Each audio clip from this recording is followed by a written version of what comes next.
இதெல்லாம் உங்க உங்க உங்க நேர்மை எனக்கு ரொம்ப பிடிச்சிருக்கு. நம்ம தொடர்ந்து பேசலாம். தவறு யாருனாலும் நான் தவறு, அது காங்கிரஸ் தவறு செஞ்சாலும் நான் சொல்லிட்டேன்ல, எனக்கு உங்க மக்கள் நேர்மை பிடிச்சிருக்குன்னு சொல்லிட்டு. இரண்டாவது கட்சி முக்கியம், அப்புறம் தான் தனி மனிதர்கள். சார் அதான் சார் உங்க நேர்மை பிடிச்சிருக்குன்னு சொல்லிட்டேனே, ஹானஸ்டா அதை சொல்றீங்க. நீங்க கூர்மையா சொல்றீங்க, அதை நான் ஓர்மையா எடுத்துக்கிறேன். அவர் நல்லவர், அடுத்தவர் அவர் மோசமானவர், அடுத்தவர் மிக மோசமானவர், நேர்மையா ஒத்துக்கிறீங்களா? நேர்மையா சொல்லிட்டீங்க, உங்களை பாராட்டுறேன். அனஞ்சித், இந்த விவகாரம் தொடர்ந்து பேசிட்டு இருக்கோம். தமிழ் மொழியும் நிறைய விஷயங்களை அடுக்கினார், இதெல்லாம் சொன்னார். மீண்டும் மீண்டும் வைக்கப்படுகின்ற ஒரே கேள்விதான், தூய சக்தி, ஊழலற்ற நிர்வாகம், மாற்று சக்தி அப்படிலாம் சொல்லி ஆட்சியில் வந்த தாவேகாவும் அதே காரியத்தை செய்து கொண்டிருக்கிறது. அதிமுக உடைக்க பார்க்கிறது. நாள்தோறும் அதிமுக வருகிறார்கள். வெறுமனே வருபவர்கள் நாங்கள் என்ன செய்வது, வரவேற்றோம், இருகரம் கூப்பி வரவேற்கிறோம் அப்படின்லாம் அது ஏற்றுக்கொள்ளவாதமாக தெரியல.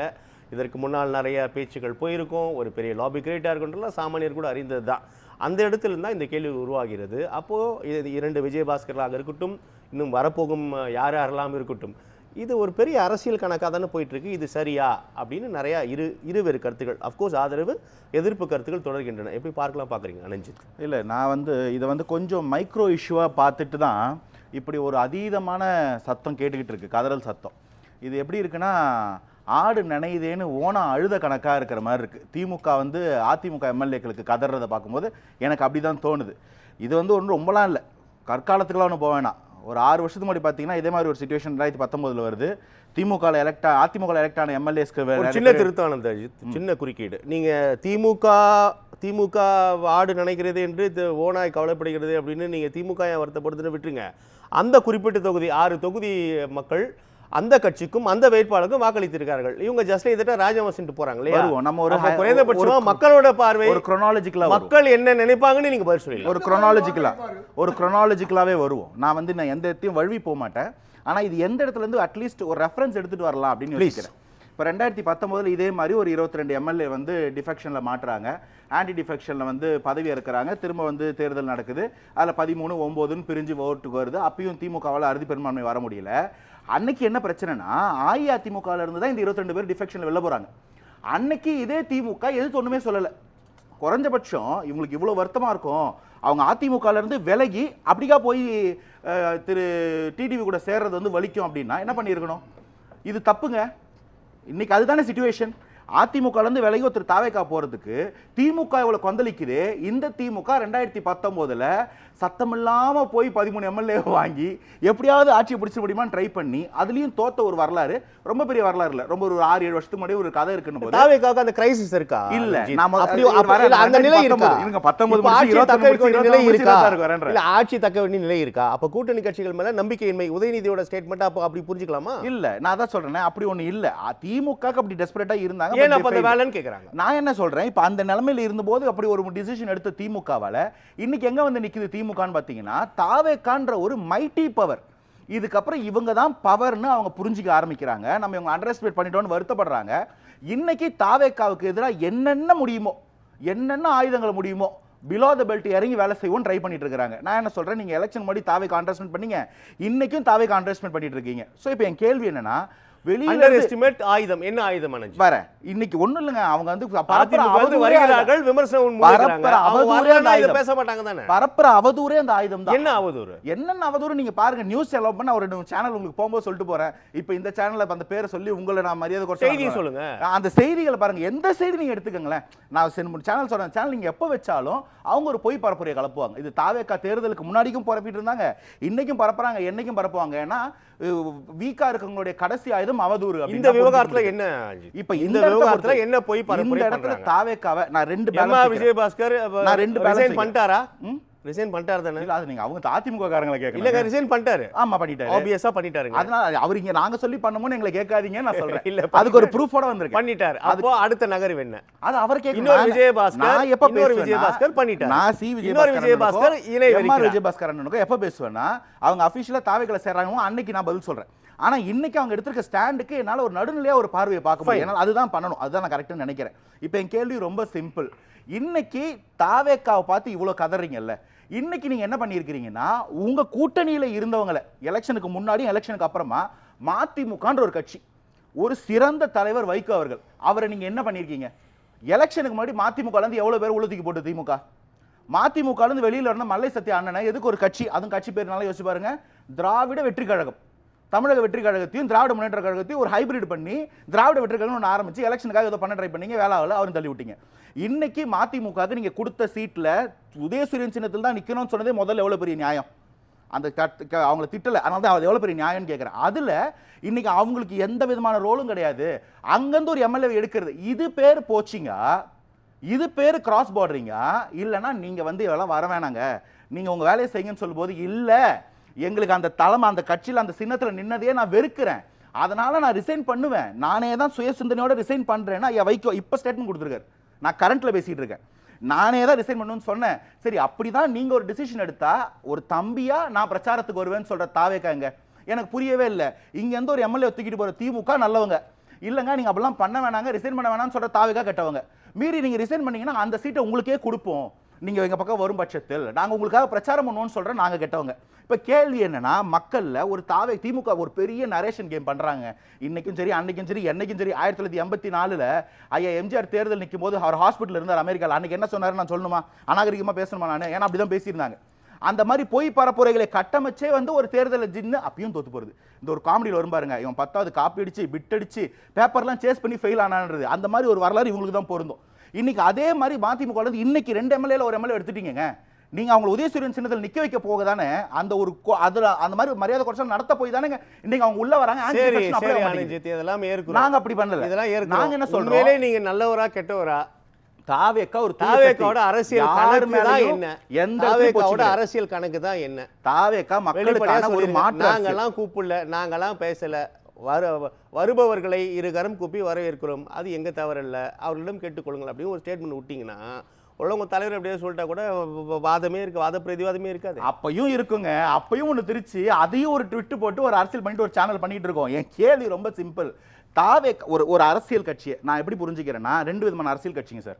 ஒன்று வந்து பண்ணையார் மனத்துவம் வாய்ந்த அரசியல் கட்சிகள், இன்னொன்று மக்களோட மக்களா நிற்கக்கூடிய சாமானிய அரசியல் கட்சிகள். இந்த சாமானிய அரசியல் கட்சிகள் மக்களுக்கு நெருக்கமா இருப்பாங்க, மக்களுடைய வழிகளை புரிஞ்சுக்குவாங்க, அதுக்காக வேலை செய்வாங்க, போராடுவாங்க. இந்த மக்களோட மனதில் ஒரு மாற்றம் வரும்போது அதே மாற்றத்தை அந்த கட்சிகள் பிரதிபலிக்கும். இவ்வளவுதான் நான் புரிஞ்சுக்கிறேன். மக்களின் மனதில் வரக்கூடிய மாற்றங்களை ஒரு பண்ணையார் கட்சி பிரதிபலிக்காது, அது பண்ணையார்த்துவமாவே இருக்கும். ஆனா ஒரு சாமானியனுக்கான கட்சி அதை பிரதிபலிக்கும். இன்னைக்கு தமிழகத்துல வரலாறு காணாத ஒரு வெற்றி தாவேக்கா பெற்று இருக்கு. கட்சி ஆரம்பிச்சு 2 வருஷம் கூட்டணி இல்லைன்னு சொன்னீங்களே, எப்படிங்க அந்த கட்சி ஒரே எலெக்ஷன் ஃபர்ஸ்ட் எலெக்ஷன்ல 1.25 கோடி ஓட்டு வாங்குச்சு. சற்றப்போ ஒரு 15 தொகுதியில ஒரு 500 இருந்து 1000 ஓட்டுக்கு கம்மியா டிஃபீட். நீங்க ஊருக்கு போகும்போது ஏற்படுத்தின டிராபிக் ஜாம் ஏற்படுத்தலனாலே அந்த 15 தொகுதியும் தாவேக்கா சேர்த்து ஜெயிச்சிருக்கோம், அறுதி பெரும்பான்மை வந்திருக்கும். இதுக்கு நடுவில் தாவேக்கா புது கட்சிக்கார ஓட்டு போட மாட்டாங்க. அப்படி ஒருவேளை நீங்க அறுதி பெரும்பான்மை பெற்றிருந்தால் பிரச்சனையே இல்ல, பஞ்சாயத்தே இருந்திருக்காதோ. நான் சொல்றேன், இது கடவுளின் ஆசீர்வாதம். இப்ப நான் சொல்றேன், கடவுளே முடிவு பண்ணி தாவேக்கா இந்த 108 சீட்டு கொடுத்திருக்காரு நான் சொல்வேன். அறுதி பெரும்பான்மை வந்திருந்தா திமுகவின் இந்த ஓட்ட உடசல் வெளியே வந்திருக்காது. தாவேக்கா 120 ஜெயிச்சிருந்தா என்ன இருக்கும், தாவேக்காவே ஆட்சி அமைச்சிருக்கோம். திமுகக்குள்ள இவ்வளவு ஒரு குமுக்கத்தோட புழுக்கத்தோட இந்த கூட்டணி கட்சிகள் ஒரு அவல நிலையில இருந்தாங்க பாருங்க, அவங்களுக்கு புகலிடமே இருந்தாம இருந்திருக்கும். அது ஒரு வாய்ப்பா நான் பாக்குறேன், இந்த ஜனநாயகம் மலர்ந்த இடமா நான் பாக்குறேன். 108 இருக்குது, அந்த தம்பியை போய் கூட நின்று வலு சேர்ப்போம் ஒரு தலைவர் முடிவு பண்றாங்க. திமுகவின் குட்டு வெளிப்படுது, கூட்டம் கலையுது. இது 120 தான் வந்திருக்காது இல்ல, இதை தான் நான் பிளஸிங் இன் டிஸ்கைஸா பாக்குறேன். எவ்வளவு அழகா நடந்திருக்கு பாருங்க. கூட்டணி நாங்க இன்னைக்கு கூட்டணி இல்லாம ஆட்சி இதுக்கு அப்புறம் எலெக்ஷன் ஃபேஸ் பண்ணுமான்ற வார்த்தை அதே புள்ளிதான் நீங்கள் ஆசீர்வதிக்கப்பட்ட அதே புள்ளிதான். ஆனா மீண்டும் அந்த நம்பிக்கையின்மையால மற்றொரு வேலை செய்கிறது தாவேக்கா இல்லை, கூட்டணி கட்சிகள் ஆதரவு தந்த கட்சிகள் மீது ஒருவித சந்தேக கண் கொண்டே பார்க்கிறது. அதனால் தான் இந்த வேலைகளில் ஈடுபடுகிறது என்ற வாதம் முன்வைக்கப்படுது. ரொம்ப சிம்பிளா சொல்றேன், நாங்க கிளைம் பண்ணி ஆளுநர் கிட்ட கொடுத்த லெட்டர் தான் எங்களுடைய ஃப்ளோர் டெஸ்ட்ல வந்துதா. அந்த இடத்துல இருக்கக்கூடிய ஓட்டளித்த மக்களை, அந்த எம்எல்ஏக்களை எப்படி பாக்குறேன்னா, மக்களின் மனதுக்கு மக்களின் தீர்ப்புக்கு நெருக்கமா இருக்கிறவங்களா பாக்குறேன். அந்த இடத்துல நான் இதை இப்படிதான் பொருத்தி பாக்குறேன். இன்னைக்கு என்ன ஆச்சு, மக்களுக்கு ஒரு மாற்றம் வரும்போது இவன் தான்ப்பா தலைவன், இந்த தமிழகத்தை இந்த 2 கட்சி விட்டா வேற யாரும் ஆளவே முடியாதுன்ற நரேஷனை உடைச்சிட்டா இருப்பா அப்படின்னு மக்கள் பின்னாடி வந்து நிக்கிறாங்கல்ல. அதே முடிவை எடுக்கிறதுக்கு ஏன் அந்த கூட்டணி கட்சிகளுக்கு உரிமை இல்ல? எங்க போச்சு ஜனநாயகம்?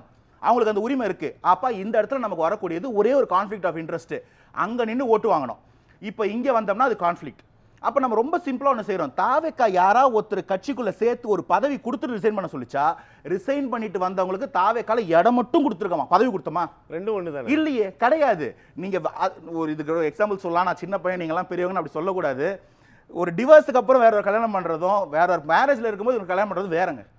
இந்த இடத்துல இவங்க தெளிவா எங்களுக்கு இந்த பதவி வேணாம், உன் சின்னத்தில் இந்த பதவி எனக்கு வேணாம் சொல்லி தூக்கி போட்டு வராங்க. இன்னைக்கு திரும்ப மக்கள் அந்த சீட்டு கொடுத்தா, அந்த கட்சி சீட்டு கொடுத்தாலோ, மக்கள் அந்த மேண்டேட் கொடுத்தாலோ அவங்க எம்எல்ஏ. இங்க யாரும் நாமினேட் பண்ணிட முடியாதுல்ல அந்த எம்எல்ஏவை.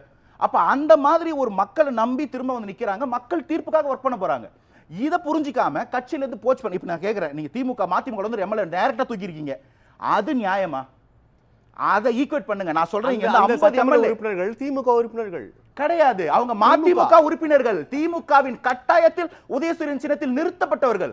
இதுதான் இது தாவேகா பண்ணிருக்காது, இது தாவேகா பண்ணிருக்காது. நாங்க 2000 திமுக உறுப்பினர் ஆன பிறகு அவங்க போட்டியிட முடியும். நான் அப்படி சொல்லறேனே, உங்களுக்கு தெரியும் ஒரு மதிமுகவோட உறுப்பினர்னு. மதிமுகல இருந்து ஒவ்வொரு மாவட்ட செயலாளரா, ஒவ்வொரு பகுதி செயலாளர் உருவிக்கிட்டு இருக்கிறவங்க நீங்க அந்த கட்சி வேணான்னு சொல்லியும் நாங்க சொல்றோம். இன்னைக்கு முதல்வர் சொல்லியிருக்காரு, நீங்க ஏன் ரிசைன் பண்றீங்க, நீங்க உங்க வேலையை பாருங்க, நாங்க சப்போர்ட் பண்றோம்னு சொல்லியிருக்காரு. ஆனா வைகோ என்ன சொல்லியிருக்காரு, இல்லங்க நான் ரிசைன் பண்றது என்னோட ப்ரெரோகேட்டிவ், நானே டிஸ்கிரிஷனா டிசிஷன் எடுக்கிறேன், நீங்க சப்போர்ட் பண்ணீங்களான்னு கேட்டதுக்கு அப்படிதான் உங்களுக்கு ஒரு தேவை ஏற்பட்ட பிரச்சாரம் பண்ணணும் சொல்ல. ரெண்டுத்துக்கும் உங்களுக்கு புரியலையா அந்த வித்தியாசம்? இதுதான் திமுக இதே அதையும் ஒரே நேர்கோட்டில் நிறுத்த பாக்குறாங்க. இல்ல, திமுக ஒரு தீய சக்தி, செஞ்சது தவறு. மதிமுக போன்ற ஒரு கட்சியை உதயசூரியன் சின்னத்தில் நிக்க வச்சது தவறு. இன்னைக்கு மதிமுக எலெக்டட் ஒரு எம்எல்ஏ திமுக கோச்சிங் பண்றது தவறு. ஆன் தி அதர் ஹேண்ட் திமுக தாவேகா தெளிவா இருக்குது, யாரையும் அப்படி கொண்டு வரல. தாவேக்கால இணைய கோடிக்கணக்கான பேர் விருப்பம் தெரிவிக்கிறாங்க, அதுல சில பேர் எக்ஸ்எம்எல்ஏவா இருக்கிறாங்க. நாங்க என்ன பண்றது, எல்லாருக்கும் வாரி அணைச்சு உள்ள சேர்த்துக்கிறோம். பதவி கொடுத்தோமா, வாரியம் கொடுத்தோமா, யாருக்காவது கமிட்மெண்ட் கொடுத்துருக்கோமா? எம்எல்ஏவா நீங்க ஆக்குறீங்கன்றத விவாதம். எக்ஸ்எம்எல்ஏ எக்ஸ் மினிஸ்டர் ஏகப்பட்ட பேர் வந்திருக்காங்க. அதுல இவங்க 26 எலெக்ட் ஆனவங்க. ரிசைன் பண்றது அவங்களுடைய பர்சனல் டிஸ்கிரிப்ஷன் நான் சொல்றேன். அந்த இடத்துல எங்க இருக்குது கான்ஃபிளிக்ட் நான் கேட்கிறேன். திமுக மதிமுக ஏற்பட்ட கான்ஃபிளிக்ட் எங்களுக்கு எங்கேயாவது ஒரே ஒரு இடம் சொல்லுங்கன்ற. நீங்க சொல்றீங்களே இந்த நம்பர் ஒரே ஒரு இடத்துல சொல்லுங்க, எங்களுக்கு உங்களுக்கு கான்ஃபிளிக்ட் ஆஃப் இன்ட்ரெஸ்ட் பான்னு சொல்லுங்க. இல்லையே, ஒரு இடம் கூட அப்படி இல்லையே. They are all elected individuals, they are representatives, but they choose to differ. இல்லங்க, எங்களுக்கு அந்த கட்சி சிங்கிங் சே போட்டா தெரியுது, இங்க இருக்கிறதுல எந்த பிரயோஜனமும் இல்ல, மக்களுக்கு எந்த நல்லது செய்ய முடியாது, அவங்களுக்கு இதுக்கப்புறம் இங்க சே இருக்க போறது இல்ல. எங்களுடைய மக்கள் சேவை தொடர்றதுக்கு நாங்க ஒரு பெட்டர் பிளாட்ஃபார்ம் சூஸ் பண்றோம். என்ன தப்பு? திமுக இருந்து அஇஅதிமுக போனார், அஇஅதிமுக ஒரு கட்சி உருவாக்குனார், ஐயா எம்ஜிஆர். தப்பா? குற்றம் சாட்டப்பட்டவர்கள் புகார்கள் இருக்குது, அப்போ நம்ம ஊழலற்ற நிர்வாகத்தை தர வேண்டும் என்று விரும்புகின்ற ஒரு தாவேகாவும் அதே தவறை செய்கிறதா அப்படின்ற ஒரு வாதமும் எனக்கு சொல்லுங்க. இதன் மீது தொடர்கிறது. எனக்கு சொல்லுங்க, திமுக குற்றம் சொன்ன செந்தில் பாலாஜியை திமுக அணைச்சிக்கிட்டு அமைச்சராகிச்சு. இந்த தப்ப அது தாவேகா போல நீங்க சொல்லக்கூடிய யார் மேலயாவது குற்றம் நிரூபிக்கப்பட்டிருக்கா? நாங்க அது விசாரிப்போம். இப்ப அப்படி வந்துறீங்க. கண்டிப்பா நான் கேக்குறேன், விசாரிக்க. ஒரு இப்போ வந்து அவங்க குற்றம் சாட்டப்பட்டவர்கள் ஆகி விடுகிறார்கள். எவ்வளவு பேர் மேல குற்றப்பத்திரிக்கை இருக்கு? நீங்க 5 வருஷம் ஆட்சியில் என்ன சொன்னீங்க? 2018 என்ன சொன்னீங்க? ஆளுநர் மேல போயிட்டு எல்லா அமைச்சர் மேல குற்றப்பத்திரிக்கை கொடுக்குறேன், நான் 2021 எலெக்ஷன் ஜெயிச்சேன்னா எல்லாரையும் ப்ராசிக்யூட் பண்ணுவேன்னு சொன்னாரா இல்லையா ஸ்டாலின் அவர்கள்? எத்தனை பேரை ப்ராசிக்யூட் பண்ணார்? எத்தனை பேரை தண்டனை வாங்கி கொடுத்தாரு? அதிமுக இருந்து உள்ள வந்து எத்தனை பேருக்கு அமைச்சரவையில் இடம் கொடுத்தாரு? நீங்களே யோசிங்க. இதுதாங்க தீய சக்தி. இது இப்படிதான் ஒர்க் ஆகும். தூய சக்தி அது வேற மாதிரி ஒர்க் ஆகும், பட் இது அப்படியே கவர் பண்ண பார்க்கும். The greatest trick the devil ever played was that அது இல்லன்னு நம்ப வச்சுதான். அந்த மாதிரி தான் ஒரு தூய சக்தி பண்ற மாதிரி நான் பண்ணேன்னு சொல்லி நானும் தூய சக்தின்னு சொல்லிக்கிதான். தீய சக்தி கண்டிப்பா சொல்றேன், அதோட மோடஸ் ஆபரேண்டுக்கு இதுக்கும் பெரிய டிஃபரன்ஸ் இருக்கு. திமுக போச்சிங் பண்ணுது, கூட இருக்கிற கூட்டணி கட்சிகளை அழிக்குது, பண்ணையார்த்தனத்தில் அவங்களுக்கு ஆட்சியில் அதிகாரத்தில் பங்கு கொடுக்காம நானே என் குடும்பமே. இந்த ரெட்டாரிக் எங்க இருக்கு? 2024 கட்சியின் முதல் கொள்கை மாநாட்டிலே தெளிவா சொல்றோம்.